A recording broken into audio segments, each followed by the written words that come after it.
Thank you for standing by, and welcome to Bullish Second Quarter 2026 Earnings Conference Call.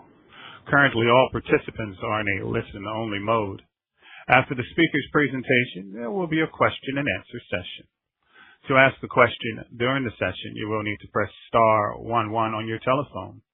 To remove yourself from the queue, you may press star 11 again.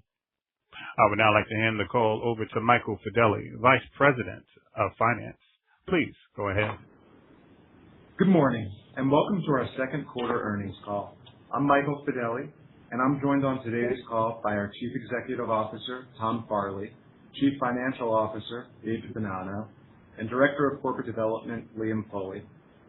This call will contain forward-looking statements, including those relating to our expected performance and business opportunities, our proposed acquisition of Equiniti Group, the anticipated benefits and strategic rationale of the transaction, expected timing and closing conditions, and business opportunities following the transaction. These statements are not assurances of future performance and are subject to risks and uncertainties that could cause actual results to differ materially.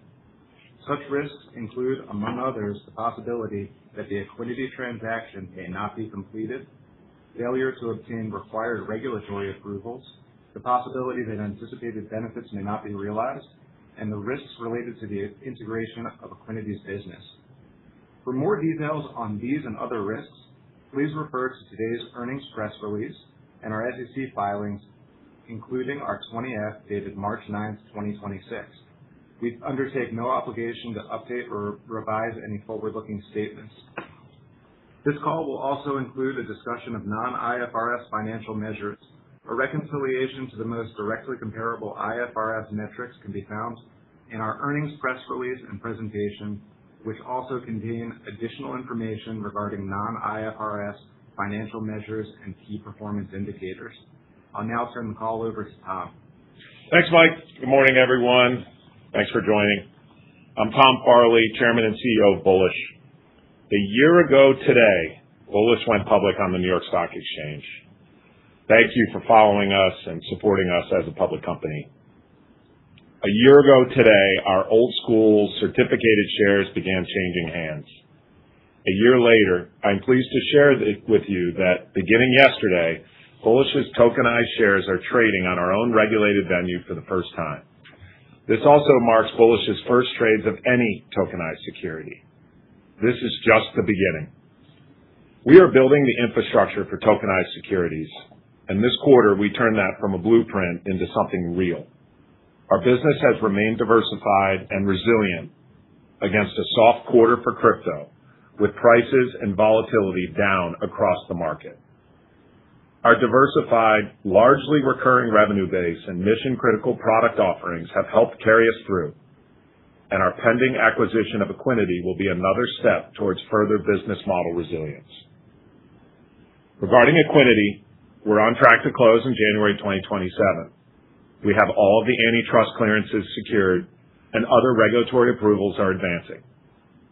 Both companies are already building today for the future combined business. What excites me most is the demand from public companies, Layer 1 and Layer 2 blockchains, and other market participants who want to get started in earnest on issuing tokenized securities. The build of this ecosystem will take time, but the interest and demand are already there.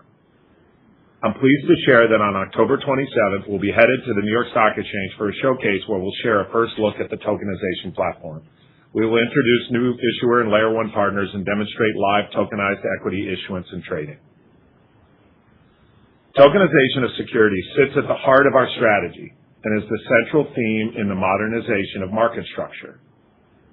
Tokenization is the process of turning static, traditional financial assets into active, programmable, blockchain-based assets.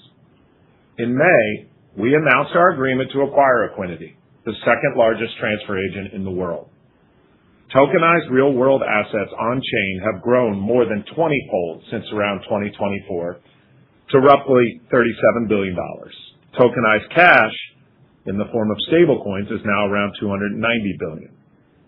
Securities are the largest wave still to come, a roughly $270 trillion market. that Citi sees reaching about 5.5 trillion tokenized by 2030. I believe this is quite conservative. Not all tokenization is the same, and that distinction is the basis of our strategy. We are focused on issuer-sponsored tokenization, where the company itself chooses to tokenize its actual shares and its transfer agent records the token as the real legal share on the official register. That is very different from a synthetic token, where a third party wraps a claim on a share it holds elsewhere, or maybe doesn't even hold it elsewhere at all, and the issuer sees none of the benefits of this tokenization. When the issuer, on the other hand, creates the token is the actual share, true legal title. The issuer can finally see who owns its stock. Corporate actions and voting can be programmed into the instrument, and a greater share of the economics can flow back to the issuer. Investors gain too. They benefit from smoother collateralization of their holdings, around-the-clock trading, instant and atomic settlement, fractional access, and access to shareholder rewards and a more direct relationship with public company issuers, a facet that issuers are also very excited about. I'd like to spend a few moments telling you a little more about Equinity, because the standalone business deserves to be better known. Equinity maintains the share register, the legal record of ownership, for nearly 3,000 corporate issuers, including roughly half of the FTSE 100 and 30% of the S&P 500. It serves more than 20 million shareholders and moves over $500 billion of payments each year. We believe it is one of only two players of real scale in its markets, with high barriers to entry, over 95% client retention rates, and relationships that average well over a decade. And Equinity is far more than a register.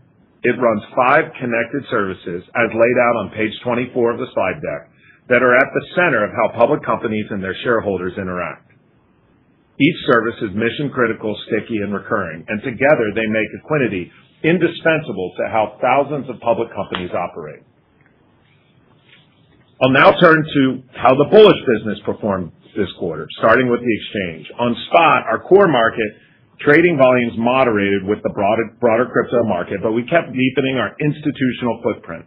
One of the largest global wealth managers in the world selected Bullish as the exclusive crypto trading provider for their Asia business, and we began relationships with many new customers, such as SoFi, Berenberg, Bit2Me, BitGo Prime, and others. We keep winning the institutions that value a regulated venue. On options and derivatives, in a positive development, we now believe we will gain access to the U.S. market for our perps, dated futures, and options markets in the next several months, nearly a year earlier than we previously anticipated. We believe that the United States is by far the largest global market for derivatives and represents a huge opportunity for Bullish to be amongst the first to offer onshore crypto derivatives. While industry volumes have contracted this year as volatility came down, we still believe that the digital assets derivatives markets will grow more quickly than spot volumes in the years to come.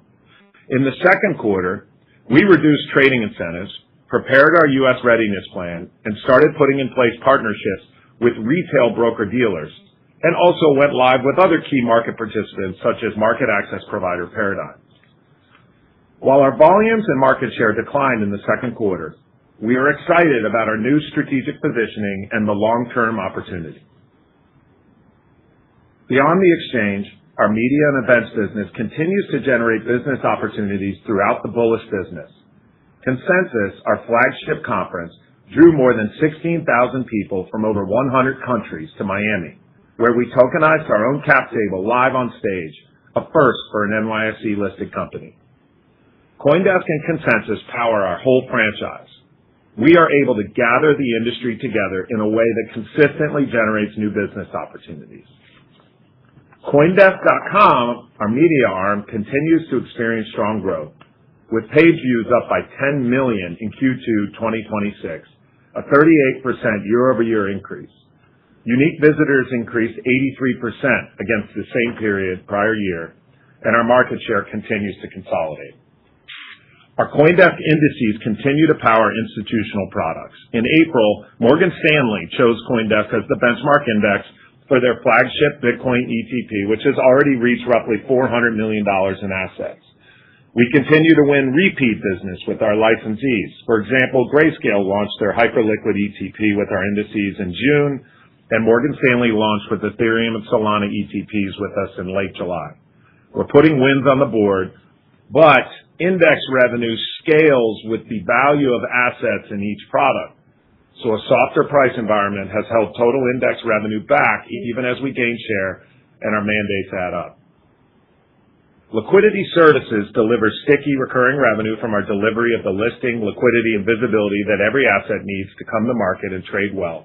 In Q2, we continued adding great new clients, including the first exchange to list SoFi's new stablecoin, SoFi USD.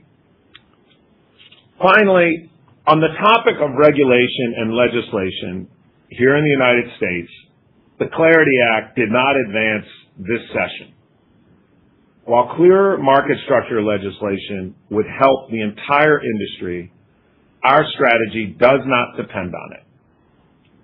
Per reporting by Bloomberg, the SEC is expected to publish a so-called innovation exemption, potentially in the weeks ahead, which would provide some rules of the road for tokenized securities. We have advocated for this innovation exemption and would welcome this as great progress. We and issuers are hopeful that this announcement will include provisions that provide control to the issuer of the token issuance process. If indeed the SEC does provide a role for the issuer, we believe this will further cement the importance of the issuer-sponsored token and provide further validation that our acquisition of Equinity was the right partnership at the right time. And practically speaking, this innovation exemption will prompt a dialogue among all of our issuer customers about tokenization on an accelerated timeline. Thank you again for your support over the last year. I'll hand it to Dave. Thank you, Tom, and good morning, everyone. This morning we published our second quarter 2026 financial results alongside the 6K filed with the SEC, as well as our earnings press release and investor presentation available on our IR website. As a reminder, reconciliations of our non-IFRS metrics are included in today's earnings presentation in 6K. Now, turning to our second quarter adjusted financial results and KPIs as shown on page 14 of today's presentation. Total adjusted revenue was $92.6 million, essentially flat with the first quarter and up 62% year over year. Subscription services and other revenue reached a record $62.7 million during the second quarter, and adjusted transaction revenue came in at $29.9 million. Adjusted operating expenses for the second quarter were $63.1 million, reflecting our previously provided guidance that 2Q would represent our peak level of quarterly adjusted operating expenses in 2026. Our increased operating expenses were driven by consensus-related costs and approximately $2.5 million in one-time compensation expenses tied to our broader business transformation. This investment in our human capital included signing bonuses for incoming senior talent and retention and relocation bonuses for some of our existing leaders. These one-time compensation expenses will be offset in the second half of the year by efficiencies already realized in Q3 as we continue to optimize our spending across the entire cost base. Second quarter adjusted EBITDA was $29.5 million at an approximately 32% margin, and adjusted net income was $14.3 million after finance expense of $14.5 million. Turning to our balance sheet, as shown on page 17, we ended the quarter with net liquid assets of $2.1 billion. Looking forward for the remainder of the year, we've updated Bullish's 2026 full-year guidance as shown on page 22, narrowing our previously provided guidance due to increased full-year visibility. SS&O revenue is now expected to be between $225 to $245 million. Based on our current outlook, we expect the second half SS&O revenue implied by our guidance will be split roughly 45% in the third quarter and 55% in the fourth quarter, with new partnerships already signed and coming online this quarter driving that expected sequential growth. Adjusted operating expenses are expected to be between $225 to $230 million, roughly equally split between the third and fourth quarter. We continue to expect full-year finance expenses of $52 to $60 million. And as a reminder, we do not guide on adjusted transaction revenue, and we encourage everyone to review our monthly trading metrics posted on our IR website. Finally, we are maintaining our full-year 2026 financial outlook for Equiniti, as well as our medium-term combined outlook, as previously discussed during our May announcement and first quarter earnings calls, and as covered on pages 26 and 27 of today's presentation. With that, I'll turn it back to Tom for closing remarks. Thanks, Dave. And now we'll open it up for Q&A. Thank you. As a reminder, to ask a question, you will need to press star 11 on your telephone. To remove yourself from the queue, you may press star 11 again. You will be limited to one question and one follow-up to allow everyone the opportunity to participate. Please stand by while we compile the Q&A roster. Our first question comes from the line of Brian Bedell of Deutsche Bank. Your line is open, Brian. Great. Thanks. Good morning, guys. Thanks so much for taking the questions. Hey, good morning. Maybe just to start on the tokenization theme for equities. Tom, maybe if you could just talk about how you see the two ecosystems evolving. When I say that, I mean the synthetic versus the actual. Clearly, your model's based on the actual, but we're seeing early progress certainly on the synthetic side. And I guess the question would be, to what extent do you see those two forms of trading tokenized stocks coexisting in the future, or do you think the share of tokenized versions will move really to the actual your model? Hey, Brian, thanks so much. Great question, and it underscores the nature of the questions we're getting on tokenization. I remember just 3 months ago when we announced the deal, the questions were of the flavor, will tokenization ever happen? And they've moved to, they've kind of moved to how quickly will tokenization happen, and even, well, when it happens, how much will you win by? Which is great as we de-risk the thesis of the acquisition. To answer your question directly, I've no doubt that both models will survive and maybe even thrive. And it's not dissimilar from the traditional equity markets today. Think the actual share versus an ETF, or the actual share versus an ADR, or even an actual share versus, in some cases, a fund structure or a derivative structure or a structured product.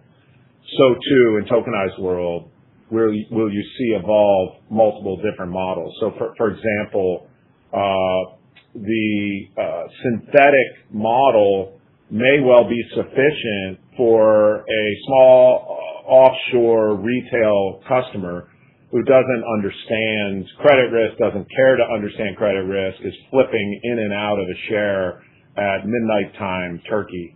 A institutional, New York, London, Hong Kong-based firm that manages customer money is certainly not going to hold some IOU or derivative that goes through a credit chain that involves, for example, multiple brokers. So I suspect you will see both evolve. The issuers will insist upon it because only the issuer-sponsored token is the actual share, and only the issuer-sponsored token really offers a considerable benefit to the issuer themselves. Yeah, that's great perspective. And then just my second follow-up question on the revenue synergies on the trading side that you're seeing evolving, and then combined with the comments that you made about the traction with retail broker-dealers and advancing derivatives crypto trading. To what extent do you see that enhancing your trading volumes coming into the second half? Of course, you don't guide to the trading volumes, but just trying to get a sense of the organic component of that in the second half and into 27 potentially. Thanks, Brian. We don't expect a major uplift to transaction revenues during 2026 from tokenized equities, but we certainly expect that during 2027, that'll be a contributor to our business. As Tom mentioned, we already trade securities today. Bullish stock is trading live on our own platform. We expect the number of stocks and issuers to come on platform with issuer native tokens to increase throughout the back half of the year. We also believe that the development of additional regulated trading venues kind of throughout the globe that will be trading tokenized stocks will help increase the broader liquidity profile of the asset class, and we do expect in 2027 to see some benefits to our trading activities from tokenized stocks. Yeah, and Brian, just to kind of reflect on this moment that we're in, we were on this call a year ago, or a year ago today was our IPO. And if I can kind of frame that moment, Bitcoin was round numbers, $120,000. The market cap of digital assets was round about $4 trillion. Fast forward to today, the price of Bitcoin is round about $60,000. The market cap of crypto is round numbers $2 trillion. And as you and we both know, in this industry, because it is still relatively nascent, as price goes, so goes volatility, so go trading volumes. And so we don't want to get on this call in mid-August and cheerlead for trading volumes, not having a clear crystal ball in terms of what will happen for prices, to prices and volatility throughout the year. What I will tell you is, and you saw this in some of the comments in our prepared remarks, but you'll continue to see it in the months and quarters ahead. We're doing everything to grow market share, and we're doing well, and we're winning across the board. Meaning, if you look at the portfolio of products that we offer, adding new institutional customers, adding new partners, adding new regulated venues. As Dave just said, as of yesterday, for the very first time, we traded and are now able to trade tokenized securities. So we are there ready to capture the growth when it ultimately comes back to digital assets, but we don't want to overpromise because we don't know exactly what's going to happen. On the other hand, we do know that tokenized securities trading is going to be a huge wave. Again, it's a $270 trillion market. And so any small slice of that comes on board in the back half of 2026 and certainly 2027, that's an opportunity that ultimately, I'm not saying immediately, but ultimately will dwarf the trading opportunity of true crypto assets and that $2 trillion market cap that I referenced at the outset. Thank you. Our next question comes from the line of Joseph Vafi of Canaccord Genuity. Please go ahead, Joseph. Hey guys, good morning. Nice to see, all the progress along the evolution here of market structure and the like. I wanted to drill down on potentially being able to open up the U.S. market for options and derivatives potentially a year earlier. If you could kind of double click on that comment, where that's coming from. Obviously, maybe the regulatory environment is favorable, but just a little more color there would be great. Yeah, no, I appreciate the question, and I'm kind of a closet derivatives regulation nerdler, so appreciate the nuance here. Spent the formative part of my career managing futures exchanges and clearinghouses, and there was kind of a path that was a quite painful path for getting access for certain marketplaces, and it involved the full approval of the full complement of a futures trading platform, a futures clearinghouse, as well as an FCM in order to access the U.S. market. But a new pathway has opened up where if you operate an adult, compliant, responsible overseas platform, as we do and have for many years, as you know, we're regulated by the toughest regulators on planet Earth. Including, the Germans at Boston and the Hong Kongers and New York with the BitLicense and so on and so forth, that you're able to access the U.S. should you get the necessary approvals with an approved FCM, which is that's futures parlance for broker-dealer. So if you have an approved FCM, you can leverage that adult regulated overseas trading platform. And so that was perhaps it was a lack of imagination on our part or my part personally, but that new pathway, we believe, has become available, and should we go through the kind of right hoops and steps here over the next couple months, we believe we'll be able to access in an unfettered way the U.S. markets for derivatives.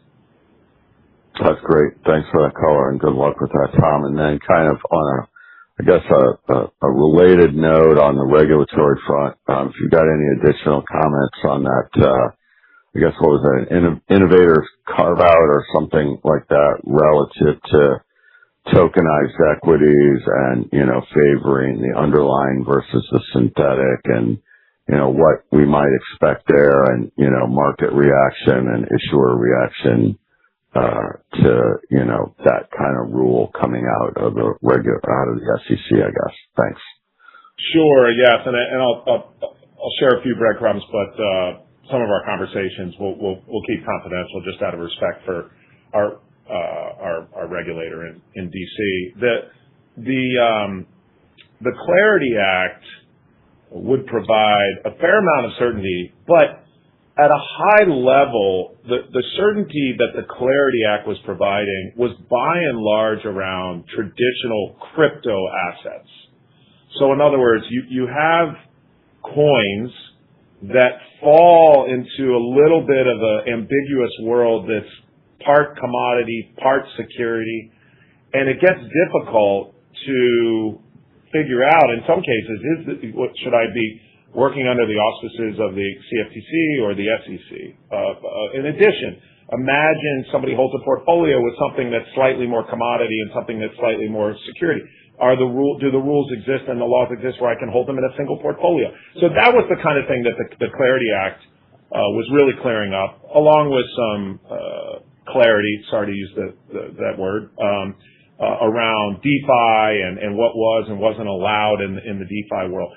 What it was doing less of was providing a whole lot of certainty around tokenization, and you might view that as a negative. I actually view it as a positive. The reason being, you don't really need a ton of certainty around tokenization. The market we're going after is the tokenization of the global securities market. You hear Dave and I talk about that all the time. That's the $270 trillion market. Well, good news.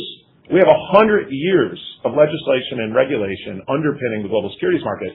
It's actually abundantly clear. Nonetheless, there are some elements of ambiguity. And I applaud the SEC for saying, hey, look, we want there to be perfect clarity here because we're not going to engage in regulation by enforcement. We're not going to catch you with the rearview mirror when it wasn't abundantly clear exactly how you would approach this market. And so the SEC has set out to say, hey, we're going to provide this innovation exemption.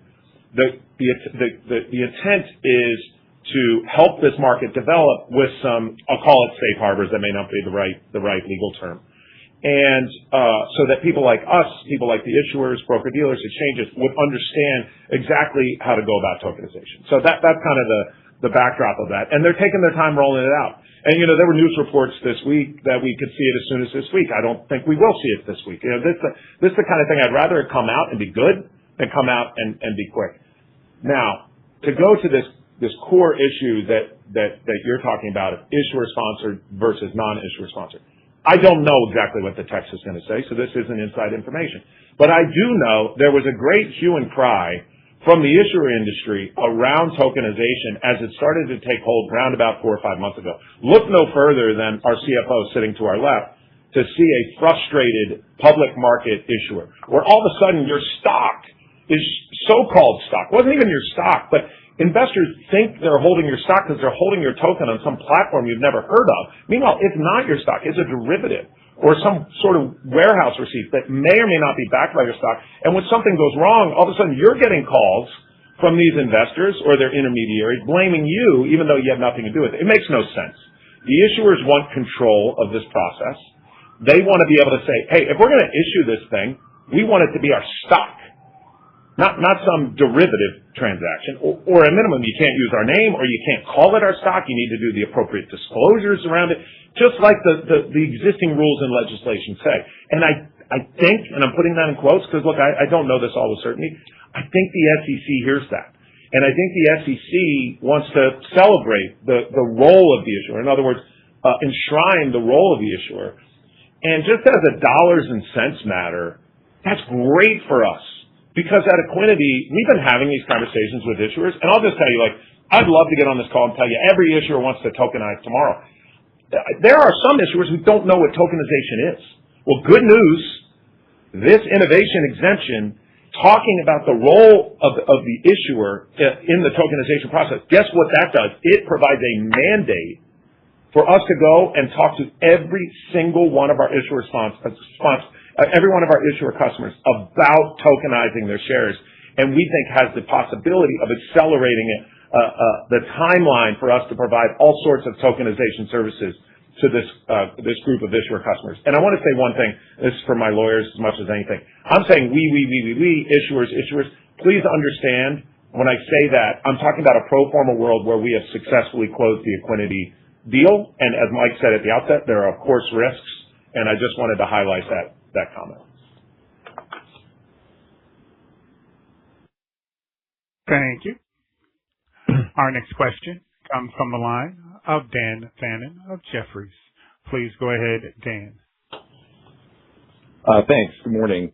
Tom, you talked about, a lot of momentum in terms of new firms signing up for crypto trading. I think mainly on the spot side, but can you talk about the backdrop of, or I should say the backlog of firms that you are in conversations with, and how to think about the evolution of both, spot trading adoption from an institutional perspective as well as derivative trading? Sure. I'll let Dave chime in as well, Dan. Look, I'll say, because I'm an optimist, I'll start with the positive.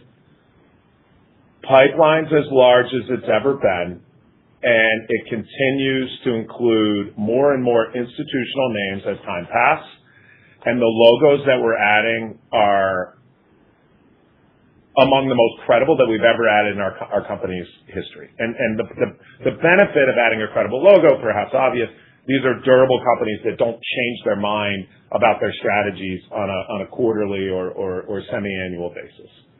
All of that is great. And so I feel really good about consolidating market share. And take a step back, Dan. I would argue we are among the very, very top. I won't put a number on it, but among the very, very top exchanges when it comes to credibility. We can walk into the German regulator and we can get approval. We can walk into the New York State regulator, look them across the table and get full, papal blessing to operate in their locale. You can just look around and you can see there are very few like that. And that's why we win institutions. We have great liquidity at a low cost. We have a feature-rich platform. We're known for running a reliable platform that's highly compliant and super credible. All of that's great. I'm not going to mince words. Crypto is a lousy environment for trading right now, Dan. And I don't think that the Clarity Act not passing this session is helpful. I'd love to be able to tell you, it doesn't matter at all. I think around the trading of pure crypto assets, so think Bitcoin, I'll call that a pure crypto asset, some of these layer one blockchains, I was looking forward to the Clarity Act because I do think there's another wave of institutions that would have rolled in. Some of the obvious guys, some of you on the call worked for them, that still don't hold Bitcoin, let's say, for private wealth clients here in the United States. So feel really good about the pipeline. We continue to build features and regulatory approvals and build out our jurisdictional footprint all around the world. But I'm responding to how you framed the question, and now I'm kind of pivoting to tell you I'm even more excited about the trading of tokenized securities on this mousetrap that we've built. And it may well turn out to be that was the giant growth opportunity that none of us saw coming, as opposed to the traditional crypto assets. Thank you. That's helpful, and appreciate the clarity there. And then just in the context of SS&O, obviously took the guidance up. The momentum in that side of the business actually seems quite good. Maybe Dave, unpack a little bit of, what's happening versus what you thought at the beginning of the year when you initially gave the guidance and kind of where things sit today. Yeah, thanks, Dan. To be clear, we've maintained the midpoint of the guide. We've just narrowed it here today. But given the environment we've seen, over the last 6, 9, 12 months, where Bitcoin has been down 50%, alts down 50 to 75%, interest rates from a year ago down almost 20%, we're extremely pleased with the resiliency of our SS&O line item.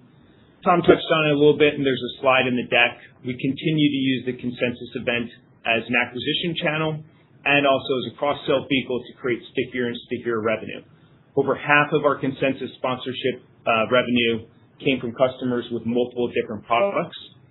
We are beginning to see renewed momentum in our pipeline of SS&O, particularly around tokenization. It's not just because of the Equinity transaction. In general, that is becoming the fastest growing part of the crypto marketplace, and it's just a bigger TAM.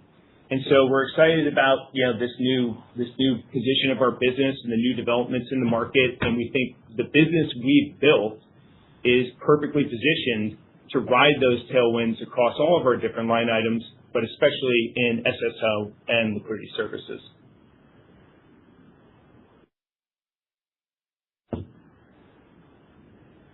Thank you. Our next question comes from the line of Pete Christensen of Citi. Please go ahead, Pete. Thank you. Good morning, Tom and Dave. Question on capturing economics, tokenized equities. So I guess when you think about the issuer-sponsored model, the objective here for the shares to trade primarily on Bullish, or do you envision the token, I guess, being interoperable across multiple chains, venues, with Equinity serving as the authoritative registry? And I guess in this open architecture kind of framework, where do you expect Bullish to capture the majority of economics? Yeah, great question. There's really kind of two insightful embedded questions in what you're asking, Pete. One is kind of walled garden versus interoperable, and the second is around the economic model. So if you don't mind, I'll dissect it in that fashion. Let me just start with walled garden versus interoperable. We are absolutely building our token to be interoperable. In fact, on October 27th, we'll give you some more information, and in the months and quarters ahead. As I said earlier, we'll drop a few breadcrumbs, but not revealing the whole strategy. But we're very much engaged with trading venues, regulated trading venues, less regulated trading venues, traditional crypto venues, TradFi firms, about the interoperability of issuer-sponsored tokens with those platforms, number one. Number two, I even see that interoperability working with so-called CSDs, central securities depositories, in the jurisdictions that we operate. And in the U.S., the most notable is DTCC or NFC, but same thing abroad. One of the models that works well for those central securities depositories is they'll hold the actual share for safekeeping, and they'll issue a synthetic token on top of that. Sometimes you may have heard that referred to as a entitlement. But it wouldn't surprise me at all to see that model really stay in place in various forms, in various locales, and they'll just hold the issuer-sponsored token as opposed to the old school, less beneficial book entry share. And in addition, with respect to Layer 1 blockchain, I don't think in the early days you will see a single blockchain gain 90+% market share. I think in early days there's going to be 1,000 flowers that bloom, and then there's going to be a consolidation as the market kind of realizes what is the best blockchain or two to support the issuer-sponsored token. And so that's how we're looking at that as well. In terms of the economic model, Pete, and I'll let Dave chime in. We offer the following services for tokenization, and apologies for giving you an exhaustive list, but I really just want to give you a sense of the areas that we can provide value, and we can charge for that value because customers will appreciate it. Number one, we can sit down with the customer and discuss exactly what they want their token to look like. Number two, we can actually generate that token using our tokenization factory, the kind of thing we've been doing now for the life of our company. And one of the ways we helped this tokenized cash or stablecoin market come to life. Number three, we can list it on our own regulated venue. Number four, we can provide liquidity on our venue or other venues. When those can be regulated venues, they can be DeFi venues. Number five, we can provide visibility for that token via our CoinDesk portfolio of assets, like think Consensus or the CoinDesk site itself. Number six, we can be a transfer agent, as we are today. And today, the transfer agent actually earns a quite low fee on a per customer basis. And this new service is clearly a value-added service. So quick query what that will look like. And then finally, number seven, we have a set that I'll put in kind of a group of other, but really doesn't deserve to be in the other bucket. We have a meaningful newswire business, Globe Newswire, in the combined company. We have investor tools that we provide through Notified and Equinity.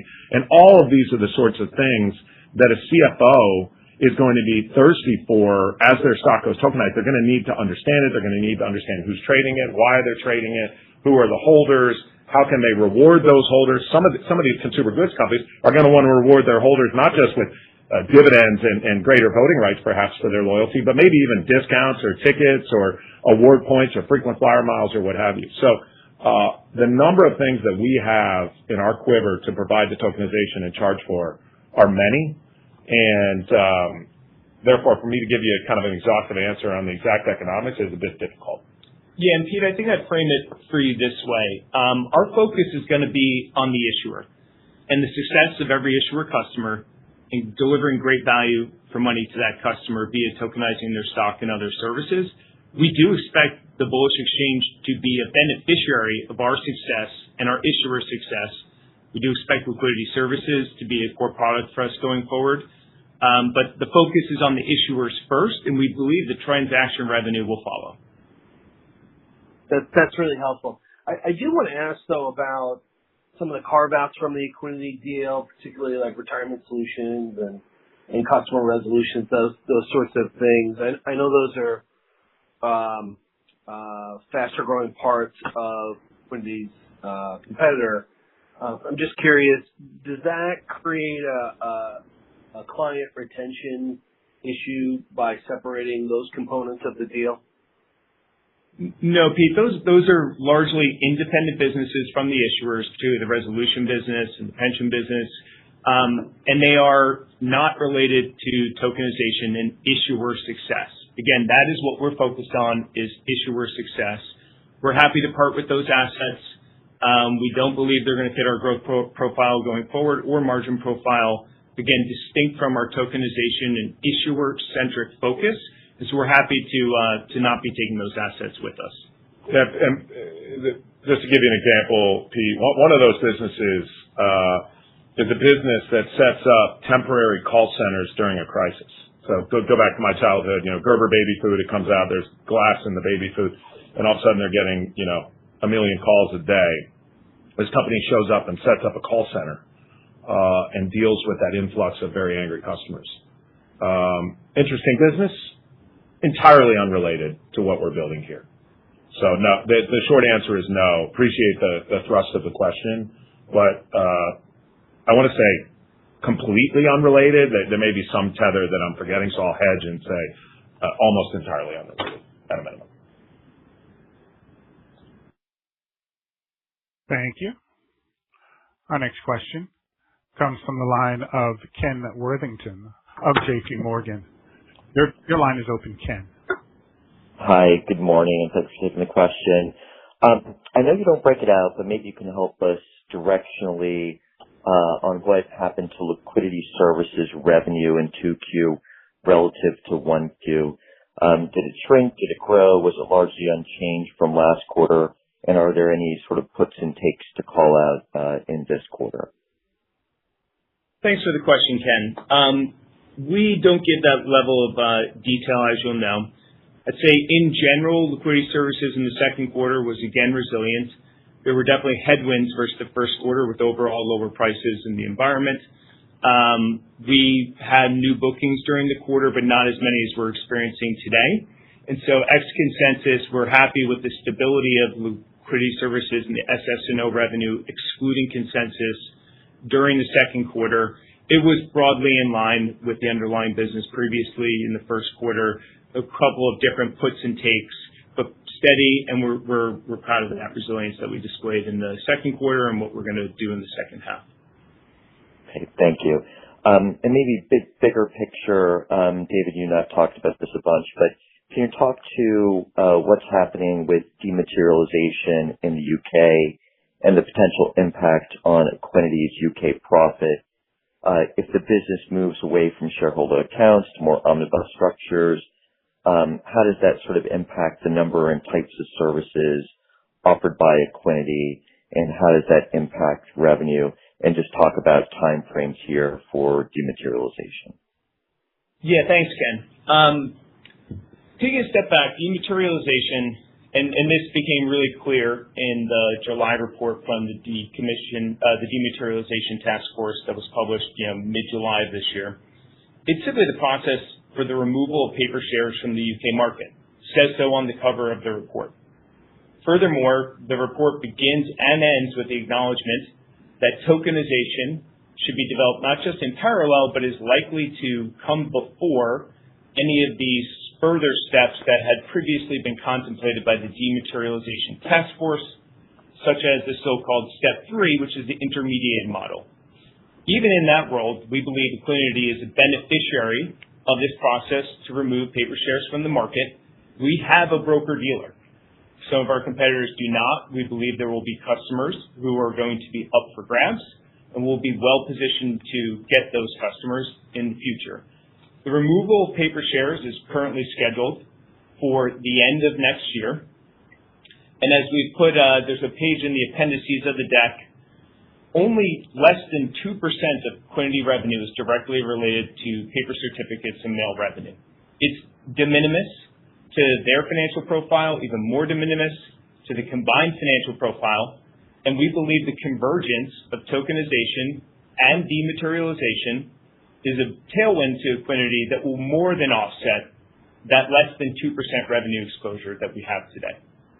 I'm glad you asked this question, Ken. As you would imagine, we diligence their businesses on both sides of the pond because they really have a nexus of business in the U.S. and nexus of business in the UK. Dematerialization, the big piece of legislation in the U.S. was the Clarity Act. The big piece of legislation in the UK was this kind of dematerialization piece that you brought up. And the net of our diligence is that it was kind of puts and takes where the transfer agent would have a tail of customers that it would have to really hold on to.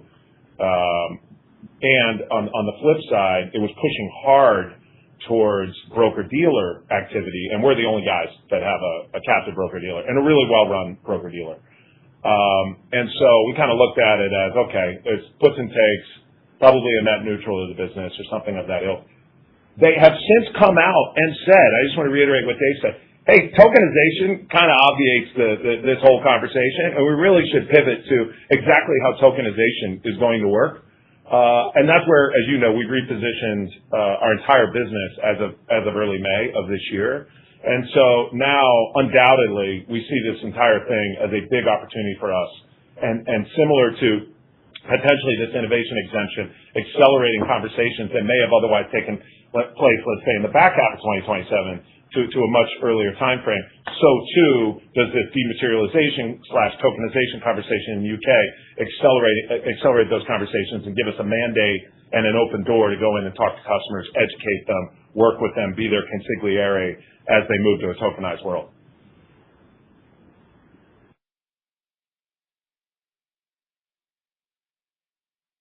Our next question comes from the line of Owen Lau of Clear Street. Your line is open, Owen. Good morning. Thank you for taking my question. So I hear that you're going to have a tokenization showcase in October, and you may be limited to what you can say. But could you please give us an update on the pipeline of the issuers wanting to tokenize their shares, profile of these companies, what are they excited about, the tokenization opportunity, and maybe talk about what you expect to get out from this event in October. Thank you. Oh, and thanks a lot. It's good to hear from you again. If I can just start with some contextual comments. We announced the Equiniti acquisition in May. As you would imagine, we are deep in planning the actual integration post-close. We're actually collaborating with the company on various and sundry solutions, including around tokenization. We bought this beautiful old antique home up on a hill in Newport at the corner of Main and Main. We knew we would go in and it would have beautiful millwork and old growth timber, but it was a fixer-upper. And we knew that going in. We just didn't know exactly what we would find when we got in the inside. And what we're finding is that there are a lot of upside. There's a lot of, to continue the metaphor, there are a lot of rooms that have been renovated. There are great managers and leaders there that I'm learning from every day. But perhaps the most exciting part of it is the direct relationship with the issuer, where they pick up the phone, and it is the quality of the issuer list, and relationships that Equiniti have that are even deeper than we expected, and we knew that they had high quality relationships. So the issuer pipeline, in terms of those sort of conversations in the process there, is filling up. Still early days. We'll have more opportunities this quarter than we did in Q2, and we'll have more opportunities in Q4. If I reflect on it and kind of have to handicap it feels more like, yes, there's going to be activity here in the latter half of 2026, and then this is a 2027 in earnest growth trajectory, in part because the ecosystem needs to develop. For example, the trading solutions for trading of these tokens are nascent. You heard Dave say, and I said in my opening remarks, we just started trading tokenized securities literally yesterday. And so we feel great about the pipeline, a little bit less certain about the timeline, but you'll learn a lot more about that on October 27th. With respect to October 27th, we want you to have a more holistic perspective of this ecosystem. So it's not just about issuers, although they're important. It's about other partners. So for example, layer ones, the layer twos, the blockchains are chomping at the bit to be the blockchains that these issuers choose to tokenize their product. As I said in my comment, there's $37 billion of tokenized assets. To be clear, that is a rounding error. We have companies that we're talking to about tokenization that would be a multiple of that $37 billion. So you can imagine if you're a layer one. And also broker-dealers who want to make sure they too are part of this solution and they're offering services to their customers. And then finally, you gave a lot for us to answer there, so apologies if this is long-winded, but I wanted to get to everything you asked in your question. In terms of why the issuers are interested, the answer to that is turning out to be more multivariate than we expected. I'll give you an example. When we talk to consumer goods companies, they are very eager to have a direct relationship with their customers, and anything we can provide to them through this tokenization process that gives them more of a direct relationship from their customers. They can learn from their customers. They can reward their customers. Like I said in my prepared remarks, the ability to provide, frequent flyer miles or hotel points or a discount on a subscription, or even just a thank you for their shareholding. That sort of thing is very appealing. And then depending on the company, being able to provide accelerated dividends for longer term, more loyal holders or additional voting rights, or the 24/7 trading. So it's not a one size fits all, but there's a number of things that we're hearing. Got it. That's super helpful. And then my follow-up on a modeling question. Your second quarter adjusted OpEx seems a little bit higher than expected, but you only raised the low end of your full year OpEx guidance a bit. So the implied second half expense runway was much lower. So on a Bullish standalone basis, it's the second half runway a good exit way for us to think about going into 2027? Is there any Equiniti-related investment we should be aware of for later this year? Thank you. Thanks, Owen. Appreciate the question. I'll take that one. As I mentioned in my prepared remarks, the second quarter featured higher expenses than we expect from any other quarter this year. That's in part driven by variable expenses associated with our Consensus Miami event, as well as the $2.5 million of one-time compensation expenses that I detailed related to our broader business transformation, signing bonuses for new hires, retention and relocation bonuses for certain existing key executives. We maintain a very tight grip on the costs.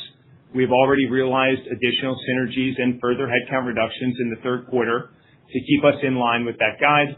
I would not say that the back half of the year is representative of the run rate for 27, because that would be excluding the variable consensus-related expenses we have in the first and second quarter. We expect that baseline in the second half of the year, which excludes the consensus-related events, is roughly good. We'll probably expand over time as we invest in the platform, but we intend to hit our guidance there, and we maintain a tight cost control. And the second quarter, as I mentioned, was definitely a bit anomalous with regard to the wages and compensation expenses, with that additional $2.5 million that will not recur and be offset in the back half of the year by those synergies we've already realized.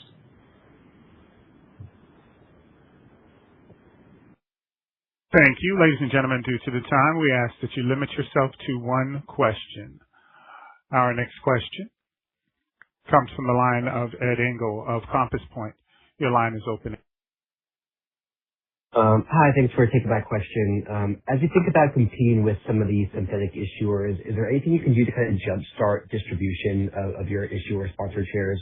I saw you mentioned the onboarding of market makers like Wintermute, so just kind of wondering how you're thinking about solving the cold start problem relative to the synthetic assets, which kind of already achieved pretty strong distribution pretty quickly. Thanks. Yeah, no, great question. That's why we did the Equinity acquisition, is we have 3,000 issuers that we can go to with a product out of the box. At the same time, the issuer is in control, and so this isn't the kind of thing where all 3,000 will start on the same day.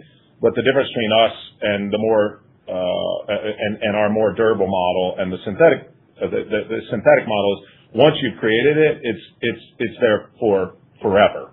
As long as that company is a public company. It's not the kind of thing that can just turn around and disappear the next day, or you put in the hands of an investor and they think they're getting IPO proceeds and they get none, which you probably read about in the press. So we don't think it's a cold start problem. We actually think it'll be an accelerated start, but it's not and every single thing happens at once, as some of the other models may be, which I suspect will prove to be far less durable. Thank you. Our next question comes from the line of Rayna Kumar of Oppenheimer & Company. Please go ahead, Rayna. This is Guru on for Rayna. Thanks a lot for taking our question. A lot of the questions have already been asked, but if I can maybe switch to certain other aspects of the business.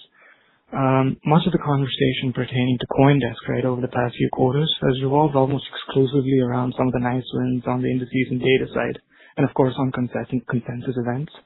But if you can narrow in on the CoinDesk media segment, maybe comment on your outlook for this media portion of your business, excluding events, right? Metrics on slide 14 highlight some strong growth. You called out 38%.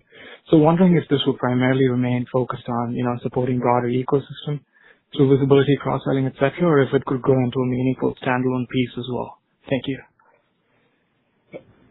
Thanks for the question. Yeah, we're happy with the recent success in our viewer counts at CoinDesk. That's certainly true. Those have improved dramatically thanks to the new leadership from JRO that we brought into the building late last year. We are currently not monetizing per se all those extra eyeballs through banner ads or things of that nature. We want to keep the website premium. It is directed mainly at the benefit of our existing issuers and partners and broadening our reach. We're happy and pleased with that business and the resumed growth it's achieved in views. And we expect it to be a beneficiary of our broader business transformation towards tokenization writ large. There are days when the market share of that business is actually a majority of crypto media, a majority. And there are lots and lots of competitors. And so we've carved out this role at the intersection of technology and finance. That's something we're going to be able to grow for years to come. And as Dave said, it's very helpful for us on occasion to be able to use that asset for, say, for example, advertising purposes for other opportunities that we have under the Bullish umbrella.